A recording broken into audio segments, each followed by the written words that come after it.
Olá, equipe positiva, olá quem nos acompanha. Esta semana, a partir do dia 3 de janeiro, ela se iniciou na segunda-feira com uma notícia ruim, mas mesmo assim esperada, que foi a tendência de aumento dos novos casos de Covid-19. Já com as festas de fim de ano, Natal, desde as compras do Natal e comemorações e aglomerações de Ano Novo, já era de se esperar o aumento de novos casos, como nós já observamos no fim de ano de 2020. No entanto, com o ingrediente da variante Ômicron, que hoje, pelos testes de genotipagem da Secretaria de Estado da Saúde, responde por praticamente todas as amostras de Covid, mais especificamente 97% das amostras de Covid do vírus SARS-CoV-2 analisados pela CES-MG são de Ômicron. Somadas essas situações e observando o comportamento da curva epidêmica, nós podemos considerar que nesse momento nós estamos vivendo uma reescalada de casos. Por quê? Porque a curva que vinha oscilando em níveis muito baixos, seja em novos casos, novos óbitos e internações, ela agora apresentou uma inflexão positiva, ou seja, ela inclinou para cima e, considerando o que aconteceu nos outros países e todo esse contexto que acabamos de comentar, é de se aguardar uma reescalada de casos. O quanto isso vai ser duradouro e qual a dimensão disso, nós vamos poder observar nas próximas 2-3 semanas, inclusive em termos de impacto de internações.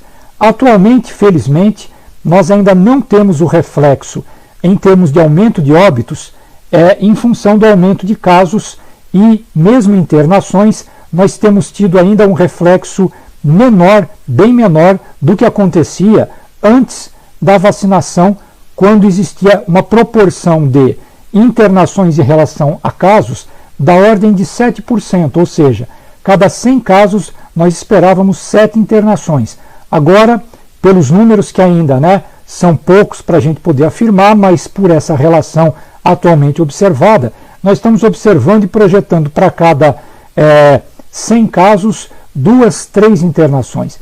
No entanto, se os casos aumentam muito, essa proporção vai fazer com que um grande número também então de internações aconteça. E num quadro que estamos vivendo também de possíveis surtos, pequenas epidemias de gripe, fazendo com que aumente a demanda por internação e levando a um maior risco para o atendimento hospitalar. Todas as 10 cidades mais populosas do sul de Minas, incluindo Três Pontas, atualmente encontram-se com uma tendência de crescimento em novos casos. Três Pontas, especificamente, em 4 de janeiro, ela se encontra com a menor média móvel entre todas as outras cidades, em torno de 1, quer dizer, por semana tem surgido um novo caso de Covid-19 na cidade. Em 4 de janeiro, Itajubá é que apresenta a maior média móvel, com 56. Lembrando que o sul de Minas, como um todo, tem hoje uma média móvel de novos casos de 366. Ou seja, por dia, por semana, 366 novos casos são registrados. Isso, como dissemos, era algo esperado, mas temos que, a todo custo, conter esse contágio.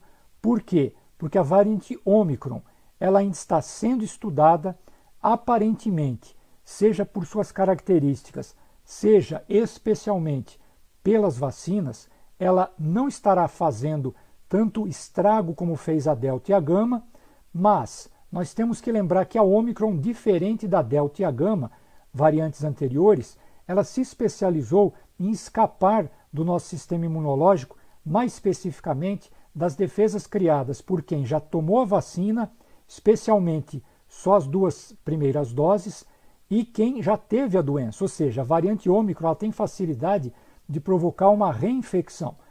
Quer dizer que as vacinas não funcionam de jeito nenhum? Não é verdade.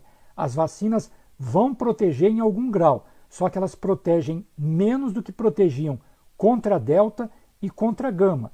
Ou seja, nós precisaremos estar acelerando a dose de reforço, inclusive pensando na 4ª dose de reforço, e esperarmos vacinas de nova geração que considerem essas variantes, inclusive a Ômicron, para serem formuladas e feitas. Isso normalmente é o que acontece com várias vacinas, inclusive, por exemplo, com a vacina da gripe, em relação à qual nós não estamos tendo uma proteção maior imediata, porque justamente surgiu uma variante do vírus influenza, o H3N2 Darwin, que é uma variante que não estava prevista na última vacina da gripe.